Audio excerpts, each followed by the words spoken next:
A 6-year-old girl is locked in a transparent plastic container in the middle of a crowded park in broad daylight. No one stops. No one speaks up, until a billionaire rises from a wooden bench, quietly walking towards the nightmare that the world chooses to avoid. He doesn't come to the park to relax. He comes to find something that has been lost. And as soon as his eyes meet the soulless gaze of the little girl in the container, he knows he cannot turn away. Get your filthy foot off that container.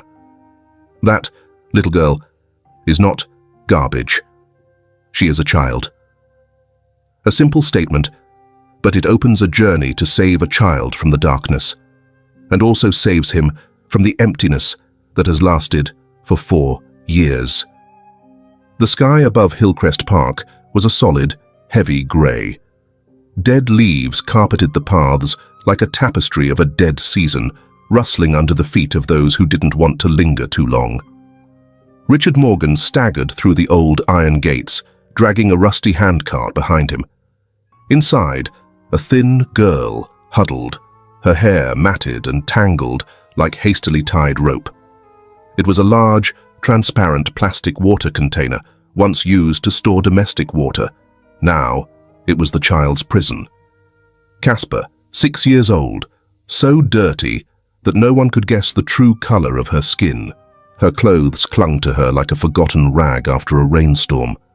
Her face was smeared with dirt, her eyes wide, not crying, not pleading, just silent. She was used to the shouting and the lock on the container's lid. Richard stopped beside a crumbling flower bed in the middle of the park. He panted, reeking of liquor steeped for days, then suddenly roared, "You're a piece of garbage. I feed you, and you dare to run away?" The words echoed like a slap in the silent space. Passers-by froze. Some turned their heads, others pretended to be busy with their phones. No one approached. He picked up a stone from the ground and slammed it against the plastic container. The sound rang out sharply, the plastic vibrating violently. Casper recoiled, her eyes still unblinking. "You think I wouldn't find you? You belong in this container, you little demon." A woman walking her dog flinched. She reached for her phone, but then quietly veered in another direction. An old man sitting on a bench silently pulled down his sleeves and got up to leave. Silence became complicity. Casper still didn't speak, didn't cry. She placed her hand on the inside of the container, her small hand pressed against the cold plastic wall, as if searching for a foothold. Richard growled, his voice like it was being dragged from a throat full of tobacco and cheap alcohol. "I picked you up from the trash, remember? You're something people threw away. No one wants you." Casper didn't respond. Her eyes remained wide, but not looking at anyone. She drew her legs up, as if wanting to become a shadow. Richard slapped the plastic container, making it shake. "I feed you. I give you a place to sleep.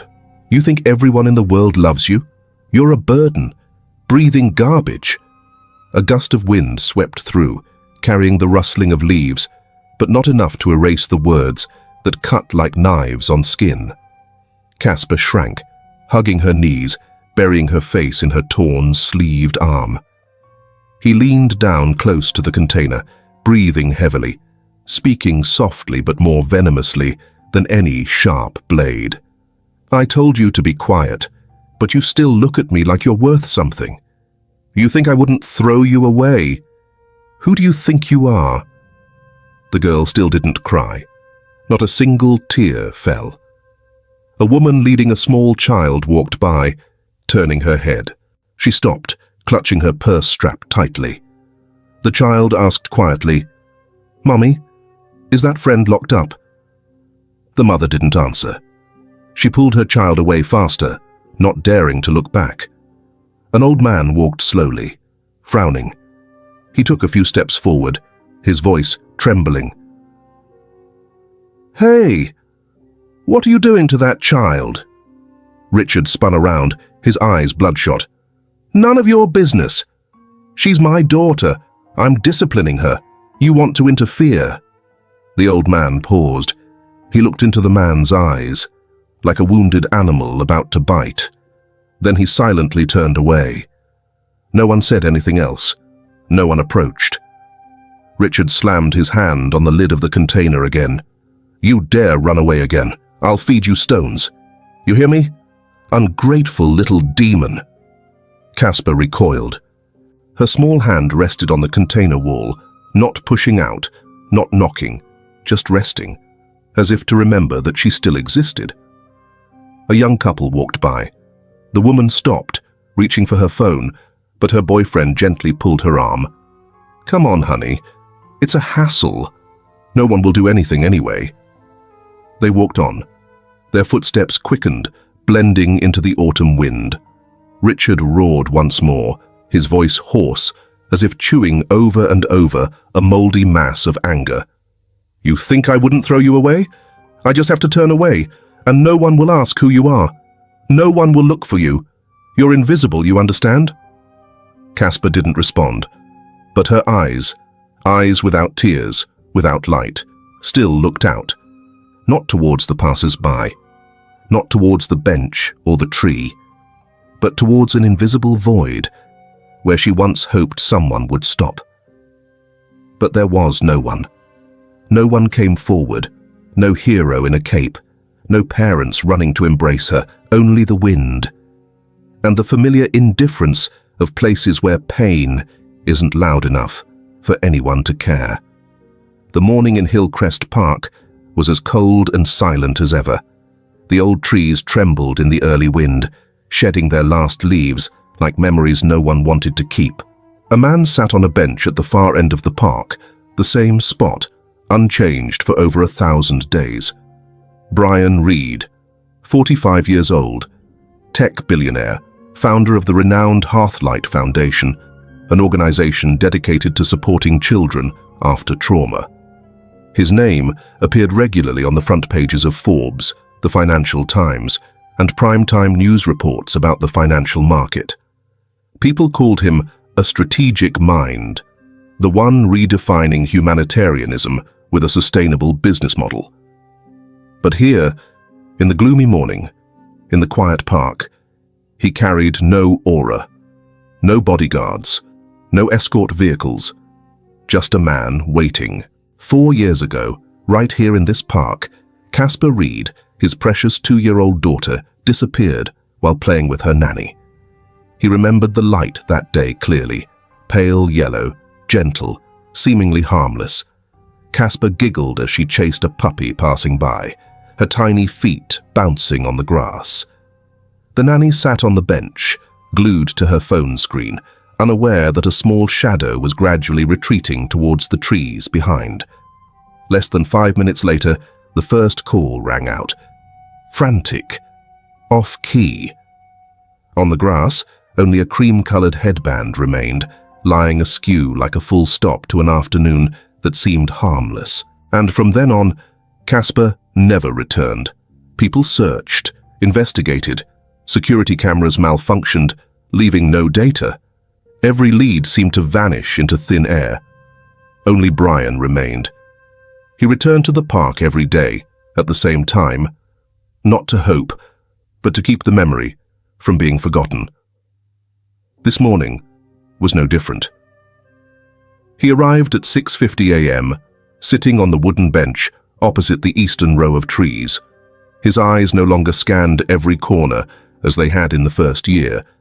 He just observed, quietly, persistently, like a guard watching over the darkness with his own unhealed wound. And then he saw a terrible sight that he couldn't ignore. A man appeared from the other side of the park, staggering, pulling a cart, its wheels screeching on the stone ground. Inside was a transparent plastic container and a child. Tangled hair, torn clothes, a small smudged face, and that look in her eyes. It seemed so familiar, yet so foreign. Brian straightened up, his heart pounding in his chest. It wasn't his Casper, but the hunched posture and the empty look in her eyes suddenly made his heart ache. Richard set the container down, started shouting, slammed stones against the plastic lid, along with insults and curses. "You're a piece of garbage. I feed you, and you dare to run away. No one wants you. No one will look for you. You're useless." Brian stood up, without hesitation, without considering. He left the familiar old bench, walking quickly towards the center of the nightmare unfolding before him. The girl in the plastic container, huddled, hugging her knees, looked up when she heard the hurried footsteps. Her eyes met his gaze. No plea for help, no tears. Just a look, heartbreakingly empty, as if she'd given up hope that anyone would truly stop.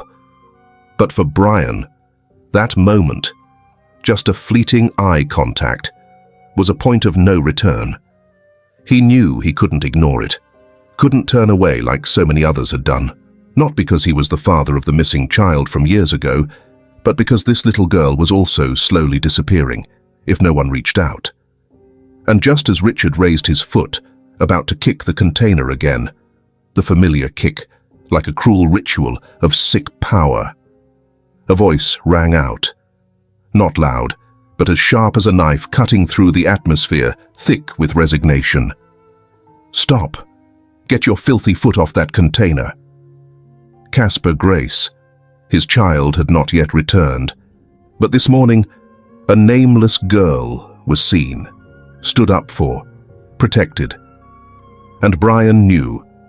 Perhaps, in the journey to find the daughter he had lost, he had found a reason to start again. A child needed to be saved from the darkness. And a man was also learning how to step out of his own darkness. Hearing the stern voice behind him, Richard Morgan spun around, his face contorted with anger and the fumes of alcohol, his hand still dusted from the kick to the plastic container. He squinted at Brian Reed, the squint of a stray dog about to be cornered. "Who do you think you are? A cop?" His voice was cocky, but laced with fear, because Brian didn't look like an ordinary person, and certainly not someone easily intimidated. Brian took another step. His heavy leather shoes crunched on the dry leaves. "I don't need to be a cop to know this is wrong." His eyes were cold, not angry, but clear. A clarity that made people afraid to back down and afraid to move forward. People began to gather. An old woman stopped her shopping cart. A young couple stood at a distance, phones raised. A small child walking a dog tugged at their mother's hand, asking quietly, "Mommy, why is that man locking that little friend in there?" No one answered. No one stepped forward. But everyone was starting to see. Richard glanced around. He faltered, then shouted as usual, "I'm her legal guardian. She's my daughter. I'm disciplining her. What's it to you?"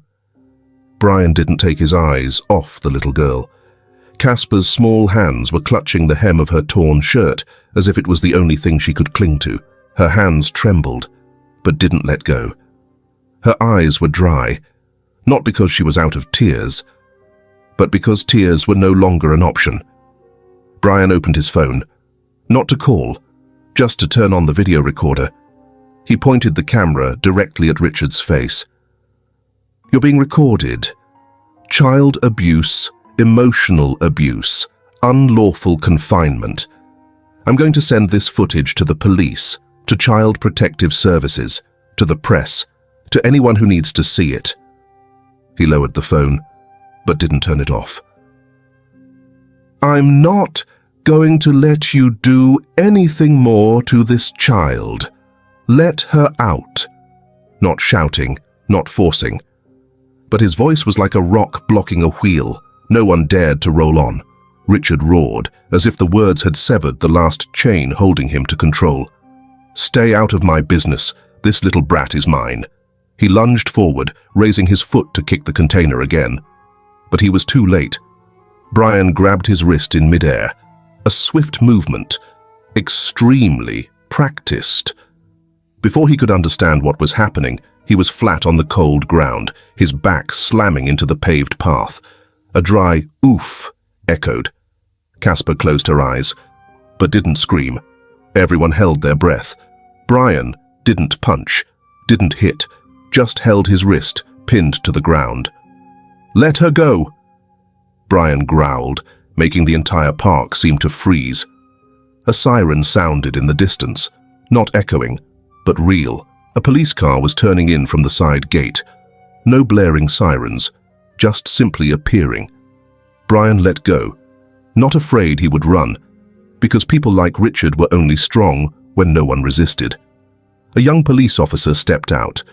His face hadn't had time to become stern, but his eyes changed immediately when he looked at the plastic container.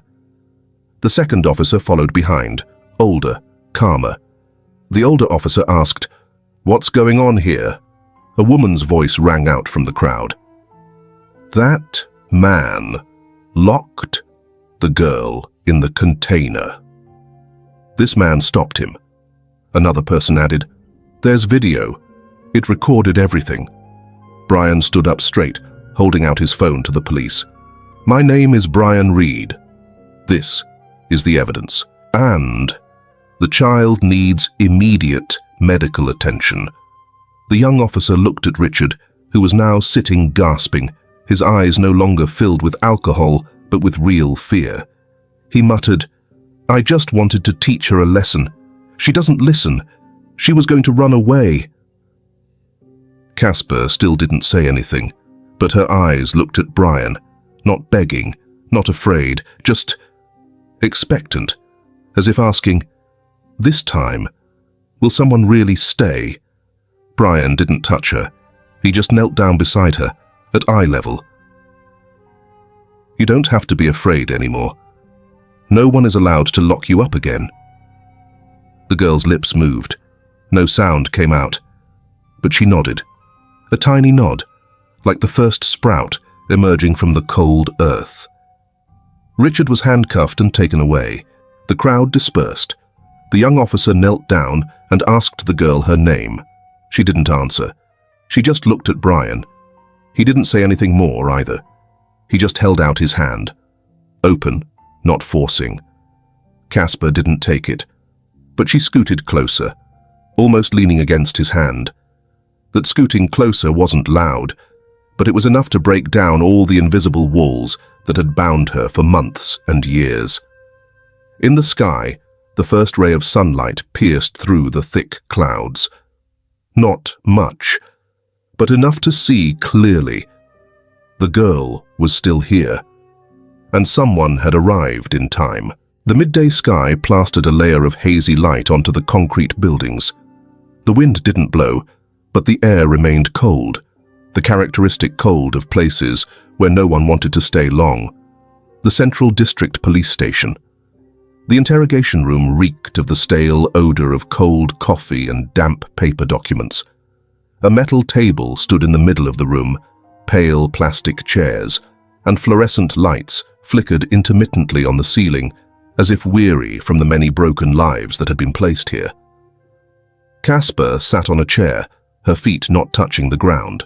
Brian's coat covered her like a makeshift nest in a place not meant for children. She didn't say anything, didn't turn her head, just sat upright, her eyes fixed on the blank wall. Beside her, Brian Reed was talking to the investigating officer, a man in his 40s, short, with graying hair, holding a pen but not writing.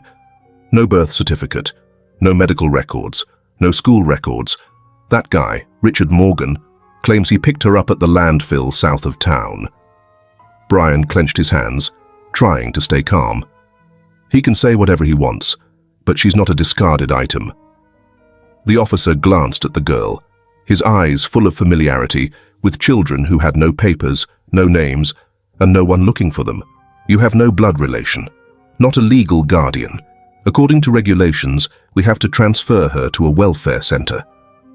Brian stood up, his voice not loud, but as clear as a hammer striking a table. "I propose to take temporary custody. I am a board member of the Heartlight Foundation, a recovery center for children after trauma. I have the facilities, the staff, and the capacity. If necessary, I will sign a personal guarantee right here." The officer looked at him longer, not with suspicion, just too used to people who came and went, who said and forgot. "Are you sure?" The girl doesn't speak, doesn't react. No papers, no name, no verifiable age. "You'll be taking home complete silence." Brian turned around. His eyes stopped at the girl sitting motionless. Then he walked over, sat down next to Casper, leaning down just low enough not to put pressure on her. "You don't have to say anything. You don't have to prove anything."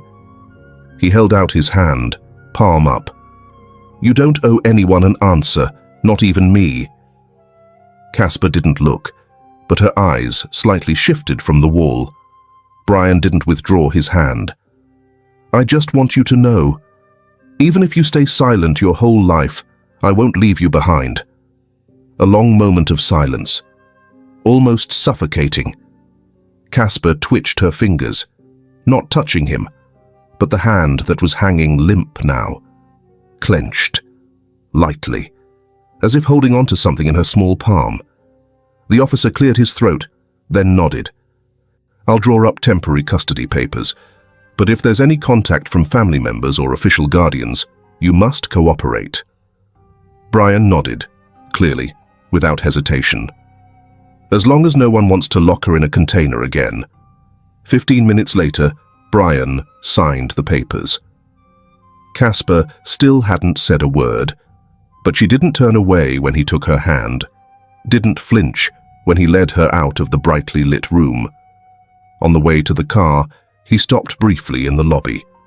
The girl stood beside him, her eyes looking at the information board, plastered with the faces of missing children. Brian also looked, but not searching, just silently, standing there with Casper as a witness to the truth. She was being taken out of this place on her own 2 feet. The car pulled away. No music, no conversation. Casper sat quietly in the seat next to him, her eyes looking out the window. Through each frame of the outside world, there were pedestrians, cars, supermarket signs, all passing by, no one knowing that a 6-year-old girl had just escaped from a plastic container after so many years. Brian held the steering wheel, his other hand resting lightly on his knee, not trying to talk, not coaxing. He just kept a moderate speed, not rushing, not slowing down, like the breathing of someone relearning to trust the small heartbeat sitting beside them. Before turning onto the road leading to the Hearthlight Center, he looked at the girl again. "This place is quiet. No one shouts. No one locks doors," he said slowly. "You can stay as long as you want. A day, a month, a year. As long as you want." Casper didn't react, but she leaned forward slightly, placing her hand on the window, where the image of him behind the wheel was reflected. A wordless gesture, but like a mark, that she had recorded that image in her memory.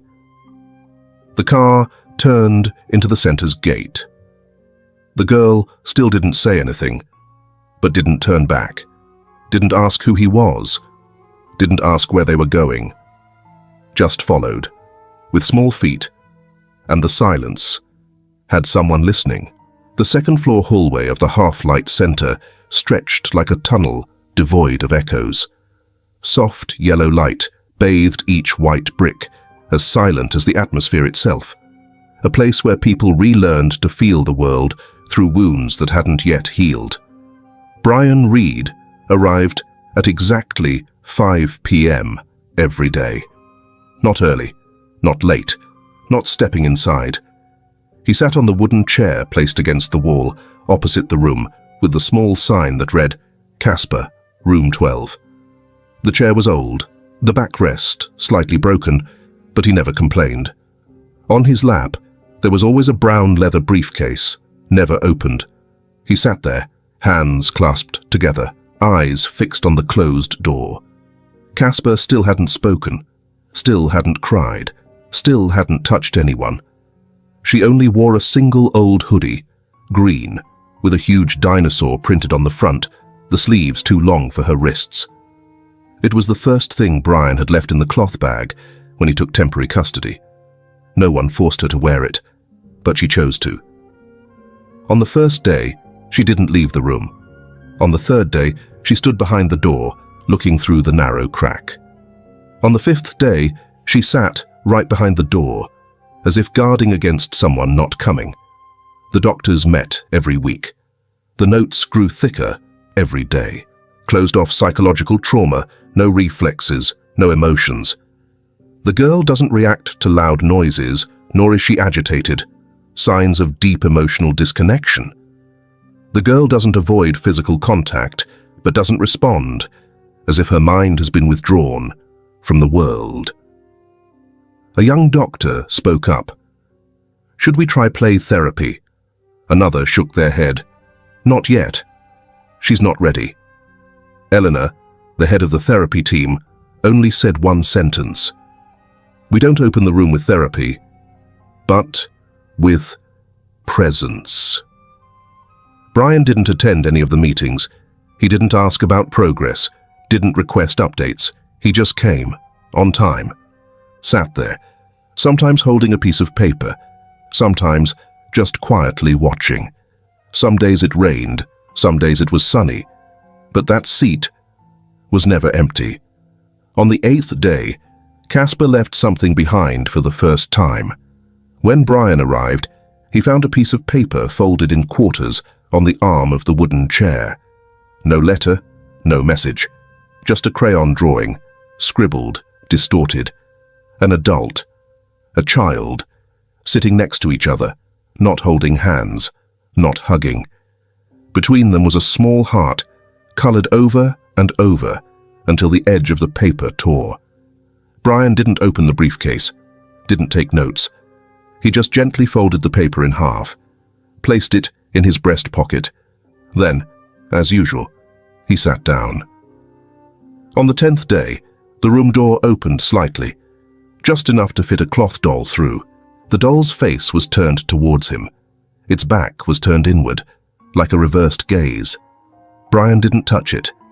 He just bowed his head slightly, saying softly, "You don't have to trust me right away, but I'm here, every day."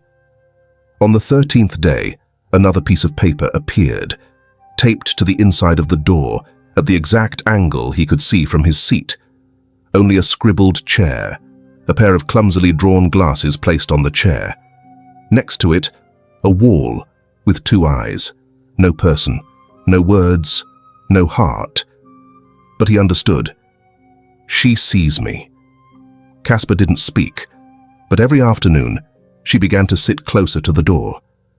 Once, when Brian left, someone saw a small figure sitting on the floor, forehead resting against the door as if to hear the sound of his footsteps fading away.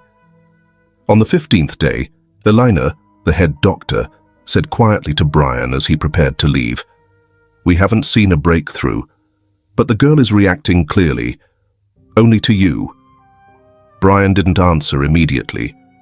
He just clenched his hand, then said, "I don't need her to break through. I just need her to see that every day there's someone still here." The girl still hadn't spoken. No one asked. No one forced.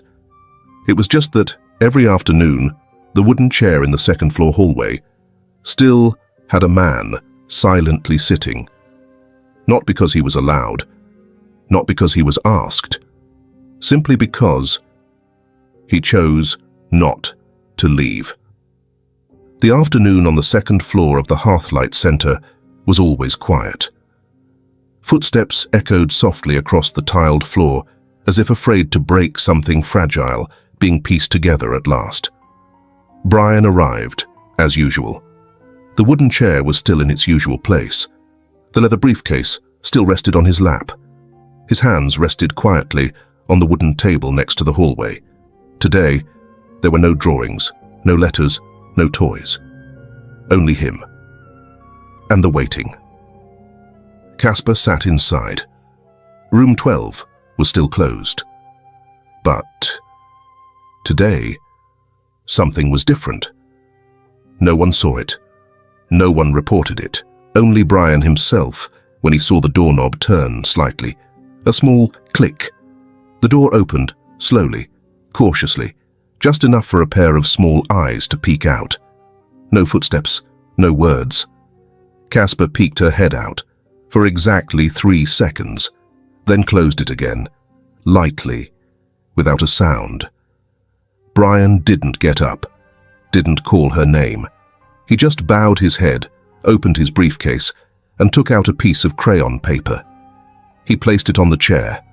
The drawing wasn't elaborate. An adult, sitting sideways, hands hanging loose. A child, short hair, green hoodie, both sitting next to each other, not holding hands, but shoulders almost touching. The wall behind them was a door, not locked, just ajar. That afternoon, Elena walked out into the hallway when the therapy session ended. She didn't ask Brian anything, just sat down on the chair next to him, her eyes softening.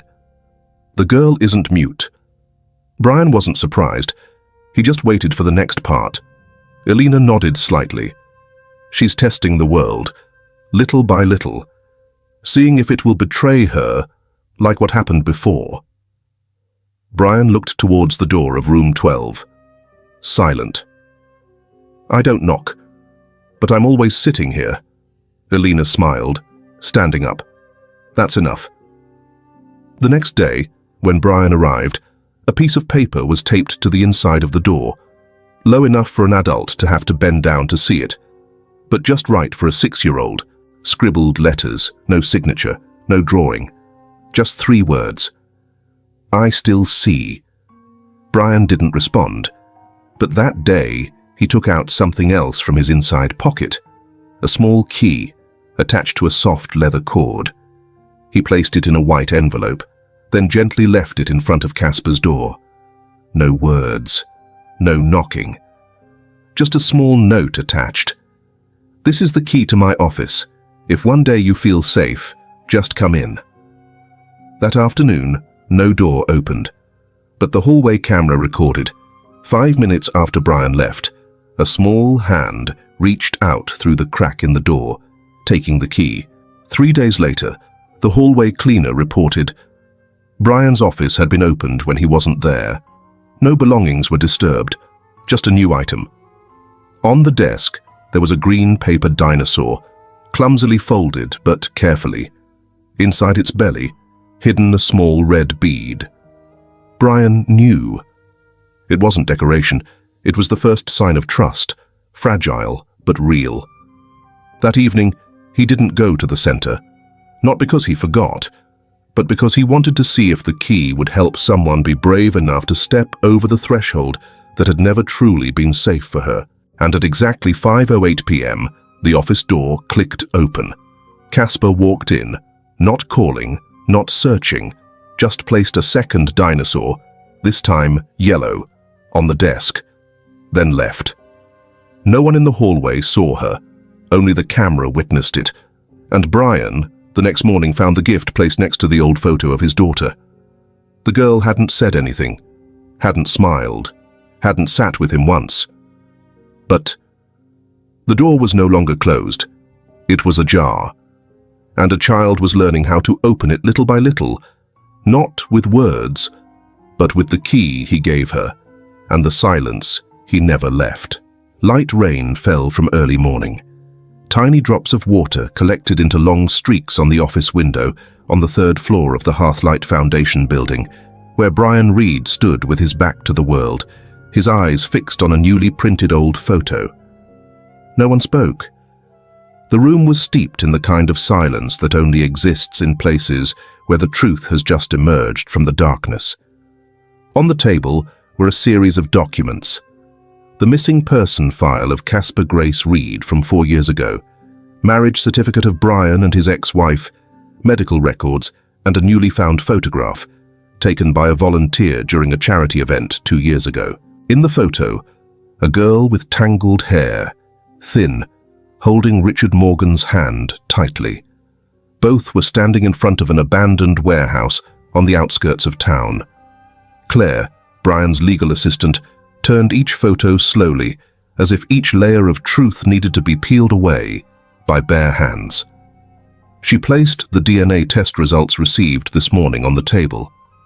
The results confirm 99.98%. There is no doubt. The girl you brought back is Casper. Brian didn't react immediately. He just bowed his head, closing his eyes. His hand rested on the edge of the table, veins bulging, pale white. 4 years, 4 winters, nearly 1,500 days of waiting in the old park. And now, the truth was contained in a single sheet of paper, but heavier than the mountain he had tried to carry throughout his life. The next day, Brian requested to meet Richard Morgan in the detention center. No lawyers accompanied him, no press, just a necessary confrontation to end the things that had never been said.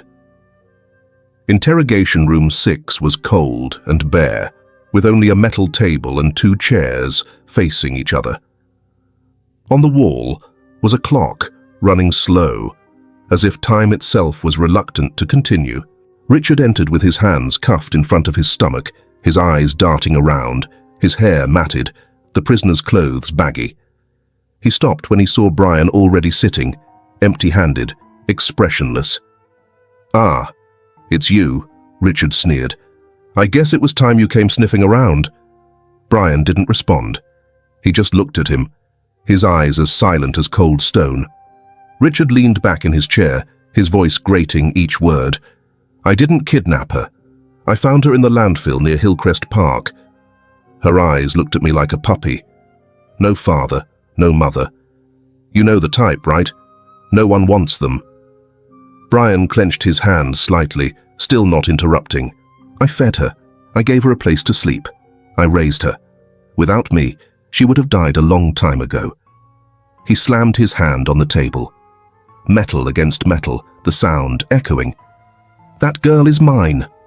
I taught her like I teach a stray dog. Every bite of food, every word. It's thanks to me." This time Brian stood up. His voice rang out, not loud, but enough to pierce the chest of the person opposite him. "You didn't raise her." He took a step towards the table, his voice lowered, like a verdict that didn't need a court. "You destroyed her." Richard opened his mouth to retort, but Brian continued. "You didn't feed her. You kept her alive to torture her. You didn't give her shelter. You locked her up like a pet. You didn't teach her anything. You took away her ability to believe that she was human." In the room, the sound of rain pattered on the corrugated iron roof above, like a backdrop to the final confrontation. Brian turned away, but before going out the door, he stopped, not looking back. "I didn't come to hear you deny it. I came to let you know. Casper Reed is no longer your girl. She has been called by her right name, and this time, she will not be forgotten." That evening, Brian returned to the office. He placed the DNA test results in the photo frame, next to the old picture of his daughter at 2 years old. Curly hair, a smile showing her milk teeth. Then he carefully folded a copy of the results into an envelope, addressed to Casper Reed. Some truths are not hidden by lies, but buried under indifference, prejudice, and the silence of society. But when someone is patient enough not to give up, the truth will not only be revealed, but will also be called by its right name. And the child who was once locked in a plastic container, once called garbage, was now known as the daughter of a father who never stopped searching. The common room of the center was usually quiet in the afternoon. Beige curtains were drawn slightly, soft yellow light pouring onto the floor like a soft blanket covering all the scratches of memory. Casper sat on a small wooden chair, holding a stuffed dinosaur. She wasn't playing, wasn't talking, just looking out the window, where there was nothing but a few branches and a part of a mottled wall in the distance. Brian stood not far away. In his hand was a brown paper envelope, old but neat. Inside was a photo, a birth certificate, and a piece of memory he had held tightly every day for 4 years. He walked over, not rushing, not hiding, pulled up a chair, sat down next to her. Not close, but close enough that if she trembled, he could catch her. You might not remember, but I have never forgotten. Casper didn't react. Brian placed the envelope on the table, pulled out the photo, a 3-year-old girl with tousled hair, smiling brightly as she climbed onto a stone bench in Hillcrest Park. This is a picture of you. That day, you disappeared. I turned the whole city upside down to find you, but no one saw. No one helped. Casper turned her head, not looking at the photo, but looking at him, with eyes no longer empty, but full of suspicion. I don't have a father. I'm the one who was left behind.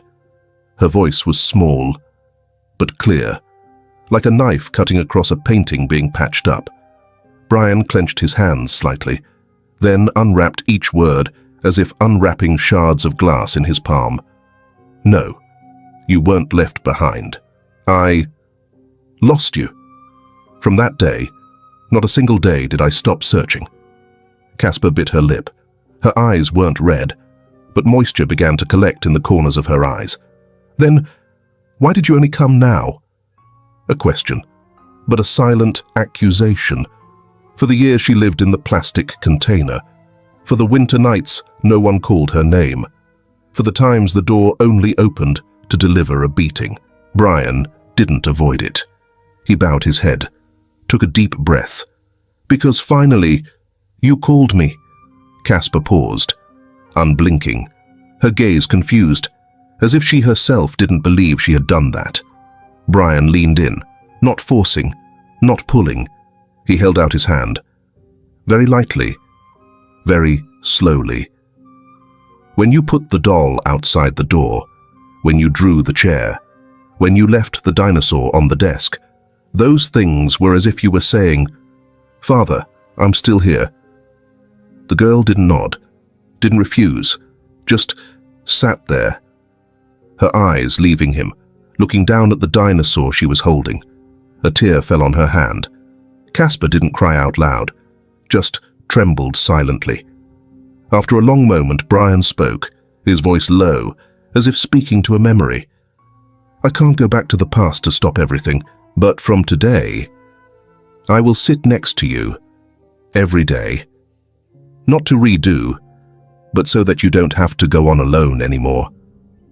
Casper didn't answer, but her hand clung tightly to his sleeve, like children when they sleep, clutching a corner of the blanket and refusing to let go. Some children don't cry when they hurt. Don't call when they're scared. Don't believe when people say they love them. But a hug, at the right time, from the right person, can awaken the part of the heart that was once buried. And when a child asks, "Why did you come late?" a father doesn't need to justify himself, just needs to be patient enough to answer with his presence. Because a call, even late, is still a miracle. Morning sun streamed through the large window in the Hearthlight Center's common room, painting the floor with a warm, pale yellow, as if winter had finally relented. No more nurses urging, no more hesitant glances. The space was now one of peace, where a child was relearning how to live. Casper sat on a bench, her feet swinging gently, holding a colored piece of paper. She was drawing, not hiding, not folding it, not burying it under her pillow like before. Next to her was Brian, not taking notes, not asking questions, just quietly sitting beside her, drinking black coffee, long since cold. "What do you want to draw?" he asked. Casper tilted her head, pursing her lips.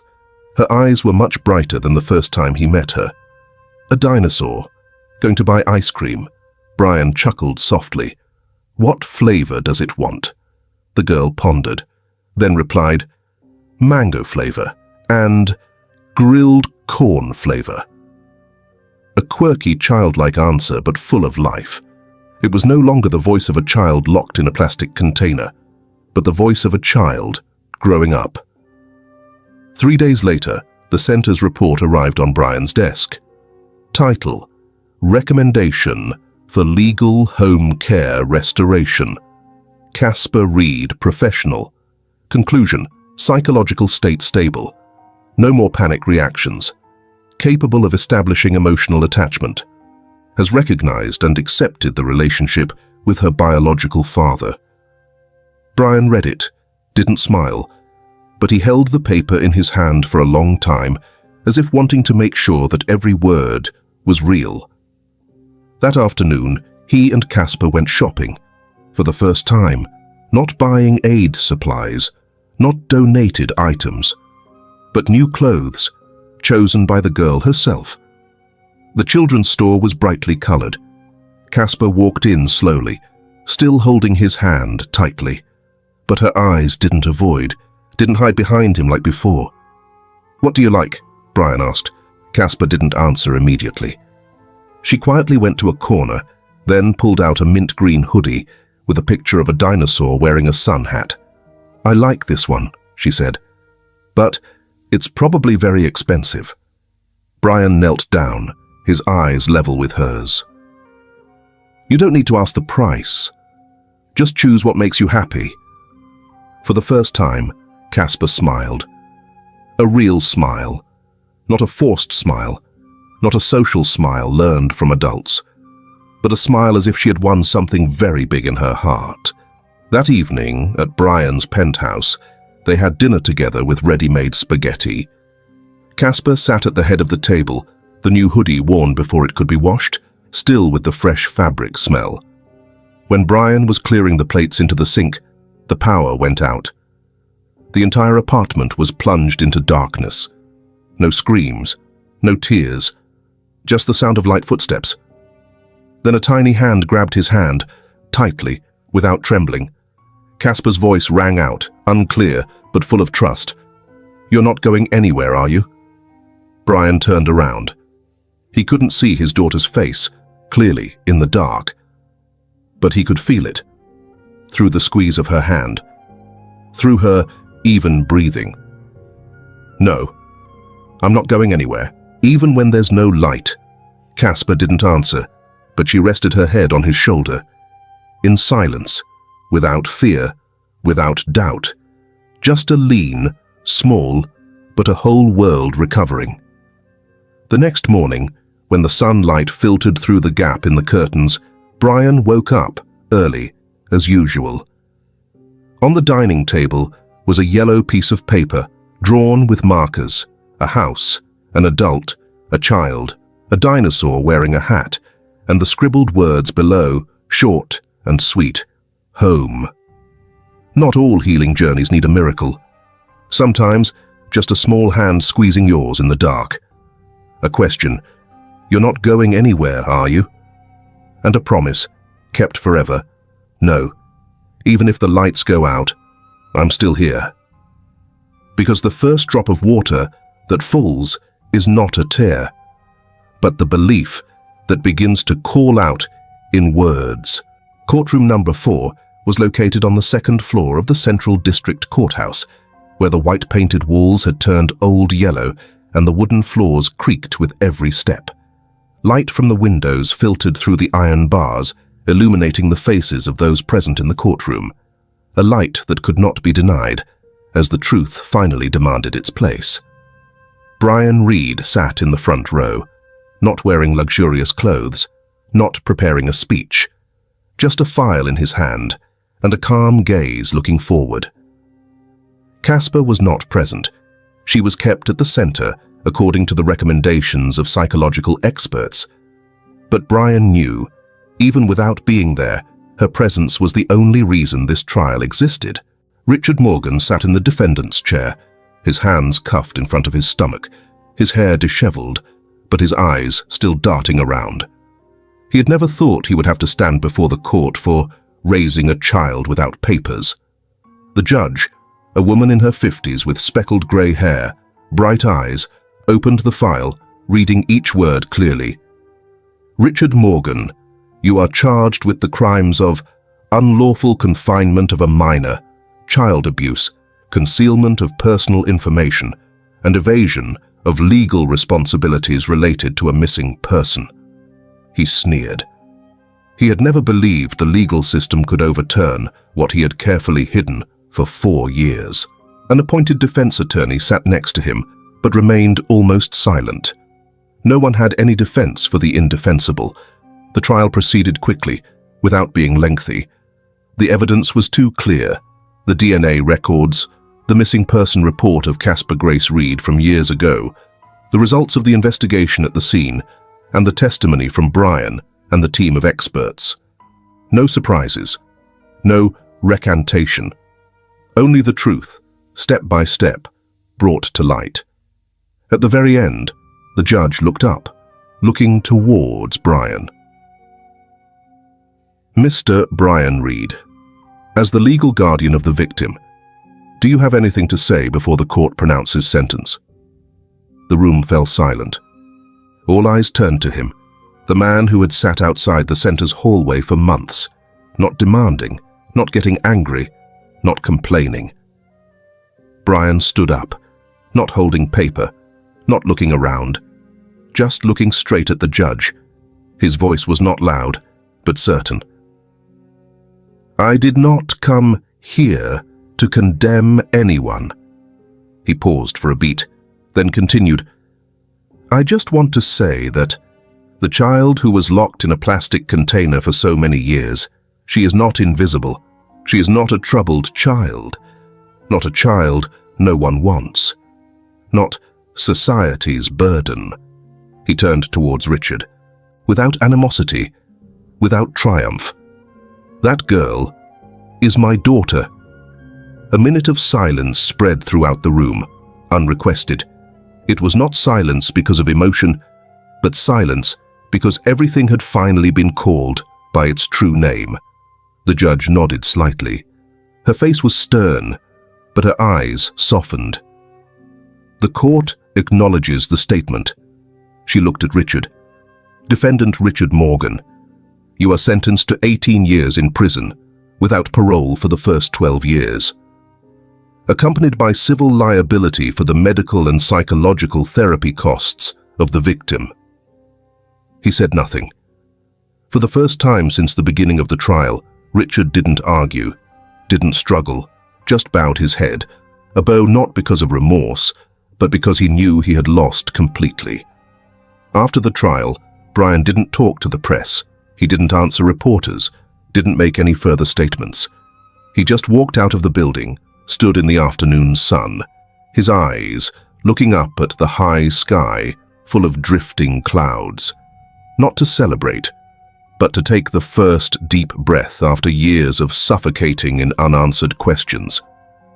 That evening, when he returned to the center, Casper ran out from the second-floor hallway. She didn't ask anything about the trial, didn't demand to know what happened to Richard. She just asked, "Are you tired, Dad?" Brian sat down, looked at his daughter. "No. Today is the first day I feel light." Casper nodded, then said softly but clearly, "Because people know I'm your daughter, right?" Brian smiled, a smile that made his whole face seem brighter. "Yes, they know now, but I've known for a very long time.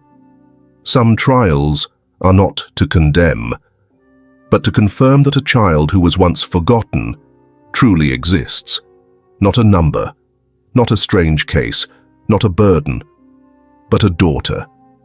And finally, the light had called her by her right name. The grand hall of the Hearthlight Foundation was decorated with warm lights and bouquets of wildflowers, pale yellow dotted with purple, simple yet gentle, like the very philosophy of the organization. Healing doesn't need to be loud. On the stage, a white piano was placed in the center, standing out in the space as if waiting for someone who had lived quietly to step out and speak for the first time. The Hearthlight's 10th anniversary gala took place right on the last day of autumn, like a soft closing of the cold season to usher in a warmer one. Guests filled the hall, donors, therapists, social workers, parents, and a few children who had been and were being supported by the organization. But in the last row, as usual, was Brian Reed, not standing near the stage, not giving a speech, just sitting quietly as he had sat outside the second-floor hallway years ago. After the introductory remarks and a few gentle performances from the other children, the host stepped forward, her voice solemn but friendly. The next part is a special piece of music, performed by a little girl who was once rescued by Hearthlight. The piece is called "The Man Who Sat by the Door." The entire hall fell silent. The name of the piece made many people turn their eyes towards Brian. Casper appeared from behind the wings. The 7-year-old girl, thin but steady, wore the green dinosaur hoodie, the shirt no one suggested, no one forced her to wear, but chosen as part of her new identity. Casper walked slowly towards the piano, not bowing, not smiling, just sat down, adjusting her posture.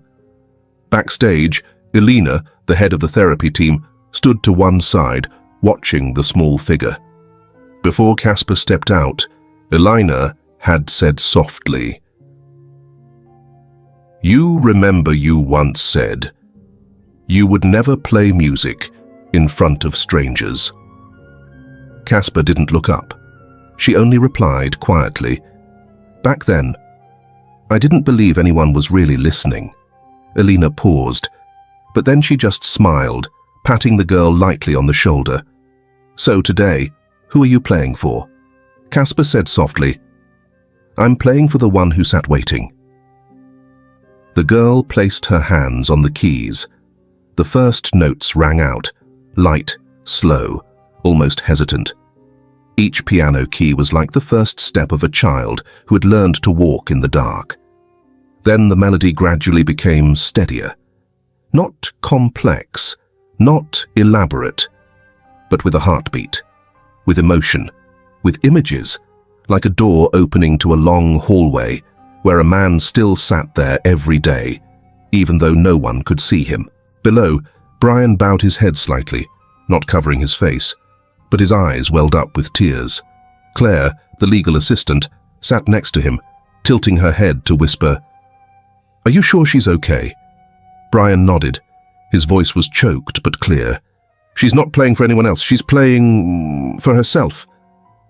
Behind the wings, another little girl, with short hair, newly admitted to the center, was sitting hugging her knees, her eyes glued to the stage. She looked at Casper, trembling as she asked Elena, "Is she scared?" Elena shook her head, but before she could answer, Casper, when she finished the piece, turned her head to look towards the wings. She smiled very slightly, not for the audience, but as if for someone who was preparing for their own journey. The music ended in silence. No stage bow, no thank you, no bright lights. Casper stood up, not going inside. She turned down, heading straight towards the back of the hall, where Brian was still sitting, not moving from the beginning of the evening. On the way, a reporter from an education magazine approached. "Casper, can you share what you want to convey to the young children who have experienced similar things to you?" Casper didn't answer. She only stopped for a moment, looking directly at the person, then turned to Brian, as if seeking a confirming gaze. Brian gently answered instead, "Today, she doesn't need to say anything. She has played, and playing is enough."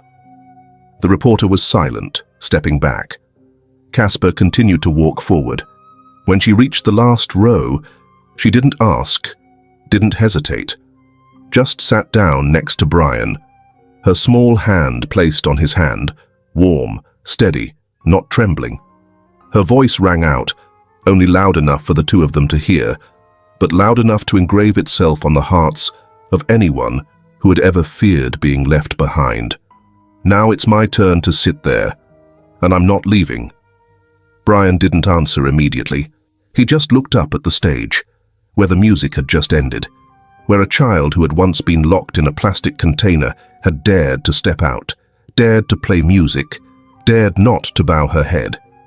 He squeezed his hand slightly, as if wanting to hold on to this moment, not to keep her by his side, but to remember that in the end, she had chosen to sit back down. Some people come into our lives not to save us, just to sit there every day outside the door we haven't dared to open. And then, one day, we will stand up, step out, and place our hand on their hand and say, "Now it's my turn to sit there, and I'm not leaving." The story of Casper and Brian is not just a journey to rescue a child from cruelty, but a silent yet profound declaration of core human values.